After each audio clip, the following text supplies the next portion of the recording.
All right, I'm excited for this one, Archie. Definitely. Welcome back to the program, everyone. As we're diving into Indonesia's top basketball league, it is the professional league right here in Indonesia, ahead of the highly anticipated 2025 IBL season. The league promises to raise the bar for Indonesian basketball, both on and also off the court. Yes, and to give you an insider look at what's in store in the upcoming season, joining with us is the IBL Director, Mas Junas Miradiarsyah. So, good morning, Mas Junas. Morning. We call him the chief of basketball. Good morning, Mas Junas. Morning. All right, so we're looking at the 2025 season of Indonesian Basketball League kicking off, early in the month of January. And again, last year is when you introduced the home and away system. Yes. So let's rewind back to last year. How is it? How is the interpretation? How is the response, both from the players, team owners, due to the regulations? Yeah, the response was very positive in terms of all clubs. They're exciting, Yes. Even though it's not easy To adapt. especially the first year of using home and away format. Yes. And also the most important thing is the fans. The fans is really crazy about this system. They can watch their home team Yes. more often, and that's what we're gonna do. We need to keep consistent with the format. That's why in the next 2025 season, we're still using home and away format. And it will go forward. Where's We'll go Menjanjikan? forward, for hopefully. that, yes. And also across all the world, using this format, we Right. need time to improve. Yes. Right?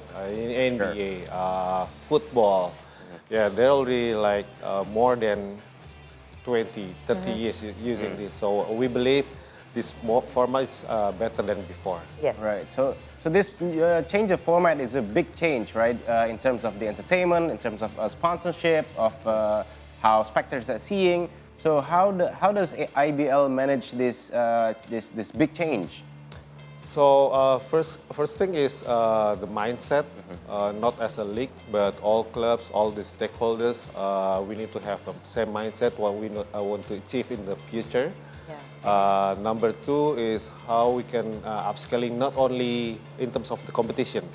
Now with the home and away format, most important thing to grow the industry. Correct. And growing the fans. That's we try to shift the mindset from the owners, from being the best on the court. We believe everybody want to be the best on the court, right? Yes. But we need to also raise to be the best outside the court.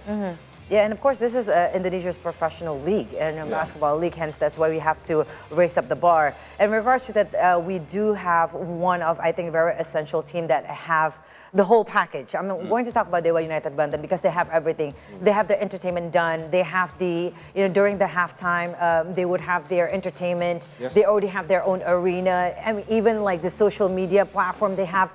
They curated everything to it is Very what cool. it's supposed to be, right? Yes. Sports is entertainment, so it has to be an overall business. Yeah, it's not only like winning the games. Of course, like I said, winning the game is important. Yes. But how to grow in the industry is also winning the heart of the fans with the entertainment side. Because they're paying the tickets, by the way. They're paying the tickets. Yes.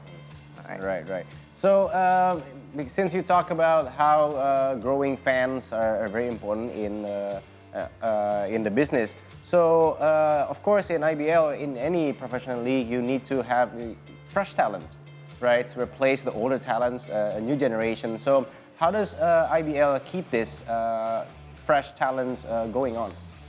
So fresh talent, of course, from the club. We're doing the regulations.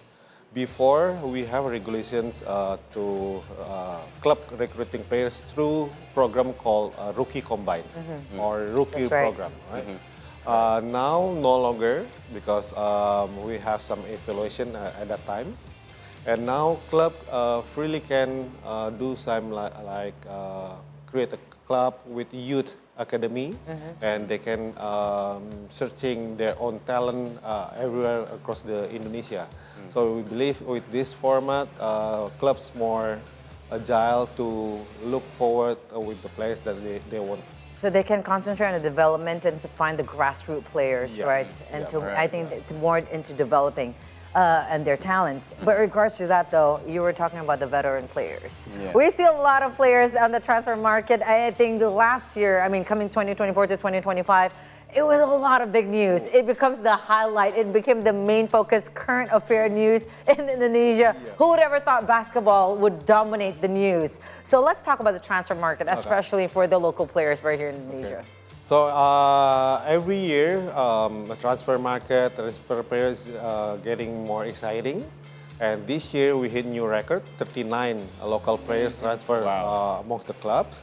And not only the quantity, I mean, not only the numbers, but the calibrity, the quality of the players. Yes. Big names, for example, Jamar Johnson moved from Borneo to Bandung, Prawira Bandung. Abraham Wenas from Bali to Solo. Yes. And Arki. We can predict him as one of the good of Indonesian basketball player. From Satria Muda, they had 5 championships, and now they moved to Dewa United. So with those things, we believe the next season is going to be more competitive than ever. Yes. Because everybody wants to be like the best of their version. And I think it's just amazing because, you know, the fans, I think they're kind of like foresee. They're trying to identify where there's players are going to go. And when they, finally hit it and through the IBL official Instagram or, social media, and they saw who is transferring, I think it becomes a very huge news. I think the fans is also growing in regards to Indonesian Basketball League because they're not only loving the game, but they also love the players and also the clubs now. So these players, because we've been seeing a lot of international players now joining in IBL, and do you foresee in the next future that there will be more international players joining in IBL? In terms of numbers, we keep same format with last year, which every team can pick 3 foreign players, and the quality is from EuroLeague, from NBA, NBA Australia is very good player coming to Indonesia, and we heard more of imports players want to play in Indonesia, which is good. And secondly, we also have local naturalized and heritage player besides the imports players. Last year, or 2024, we have 4 naturalized or heritage player. Next season we have 11. So it's growing numbers, and we believe more quality players will coming to Indonesia and play the IBL next season. And how do you foresee that, Mas Junas? Because we see that usually that one's that's very dominant outside of course the Western countries. There's Japan, there's China that people wants to play a part, Philippines, but now Indonesia becomes one of the nation that all these import players wants to play and to be a part of Indonesian basketball. Like, how do you see that? How do you see that to uproot and also developing Indonesian Basketball League in the future? Because we believe Indonesia has a very huge potential in terms of sports and basketball, of course. And we know FIBA Open Office in Indonesia, I believe they have some reason. But we as a league, how we can contribute is make the league is getting better. If the league is getting better year by year, all the ecosystem will also improve. And like you said, Japan is there, Philippines, China's league. We also cooperate with them, learn how to grow the league, and getting better every year for IBL. Is there somewhat a collaboration between all these, the countries that we mentioned before, to kind of develop, especially to our local players, Mas Junas? Maybe like, collaborating like events or games? For players, I believe now each team looking forward with like club from overseas to cooperate each other. We as a league, we have a very close relationship with B-League from Japan. We also learned the home and away format from them because they already used this format 10 years ago.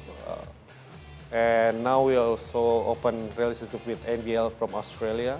So many angle we cooperate with those leagues to improve the IBLs for next season. And the performance as well. Yes. So we're talking about how the accessibility and also fan engagements for IBL are increasing from year to year. And do you have is there a strategy that you maintain to keep this fans engaged? And also talking about the new arena, the Indonesia arena, is there any plans for IBL to use the arena as one of the venues? Okay, Yeah. the strategy for the fans, number one is we know the population of Indonesia and using social media. Yes. So it's very important to keep upgrading standard of how we create the content, the highlights, and also the narration of the basketball. That's number one, using social media. Number two, even though we know it's challenging in Indonesia about infrastructure, but we as a league and also the club try to improve because the fans' experience is important. When they come to stadium and watch the game, very competitive and entertaining game is important. Yes. And about the players, I believe all clubs now racing each other to make their teams getting better. Yes, and most definitely that. Yeah, from trade and looking the young guns outside the league. Yes. And again, because of that though, Mas Junas, I think 14 teams, and Archie just mentioned how the fans are growing. Do you want to grow the teams even more? Was there any more possibilities that we see more teams? We have many more other provinces right here in Indonesia. But yeah, before that, about the Indonesia arena, of course, we as a league very willing to do some games in Indonesia arena, but with home away format. Clubs. Yes. Clubs is choosing the stadium. That's right. We encourage them to use, but it depends on them. Hopefully, when the playoff or even maybe the finals, some of games can be in Indonesia. IBL All-Star. Or IBL All-Star. Yes. The IBL All-Star is coming on May, right? Which month? May 3rd. May 3rd, 2025. Yes. In regards to that, Mas Junas, back to my question. The additional teams. The additional teams, yes. It's a good question. No, we keep the 14 teams. Okay. Why? Because using this harmony format, we know it's not easy. And now our task is not only like growing the numbers of the teams, but our objective is how to increase the quality of the game and the numbers of game, which 14 games now playing 26 games a year, or full season we have 182 games. In the next 2-3 years, we want to grow the numbers of the game, not the teams. Not the teams. Because I'm hearing a lot of buzz. There's a lot of people wants to prospect to own teams. Yes, I mean, and the industry is really growing. We do have some prospects, but we try to keep the 14 because we believe with investment that they have, we need to keep them.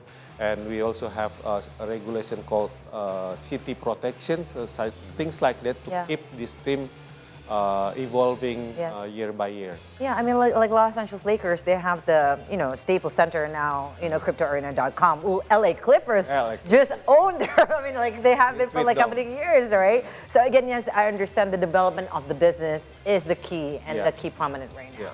Yeah. So yes, Mas Junas, last but not least. What do you think is the best or the biggest challenges that you faced in for the upcoming 2025 season in building the momentum? Keeping the momentum is harder than we try to build the first one. But we very confident for the next season is getting more entertaining, the game itself and also the games, the element of the entertainment. And the other challenge is not only the 2025 season, but every year, but we try to counter is the infrastructure. Because it's not owned by the league, it's not owned fully by the club, but for the fans experience, I believe infrastructure is need to get better. And we need to cooperate with local government, private sectors. Hopefully we can do that because this is a long-term plan. If we also look the league at maybe in Australia, Japan, infrastructure is very standard. Right? We don't have yet the standardization, of venue in Jakarta, in Bandung, in Yes. Semarang. Yeah, we need time to build that. Yes, and I think this is such an important role because it's not only for the fans or for the clubs and the teams. I think it identifies the city itself when they have that prominent arena. It symbolizes who they are as a town, and they will support their teams.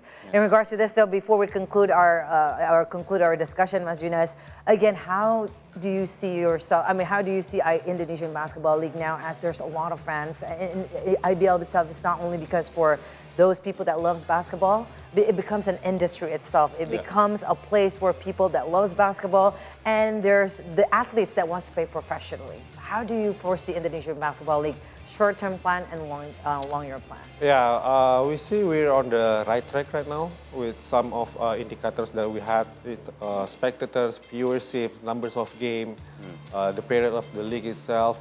And with the reason why FIBA is opening their office in Indonesia, because the potential of Indonesian basketball market.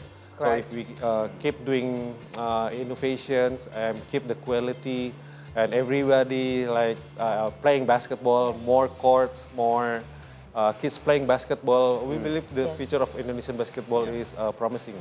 And two of my boys, and if you ask them right now, what do you want to be? I want to become an Indonesian Basketball League player. That's what they want to be. You know, it's not a hobby, a passion anymore. It's become a professional, a professional ventures for them for the future.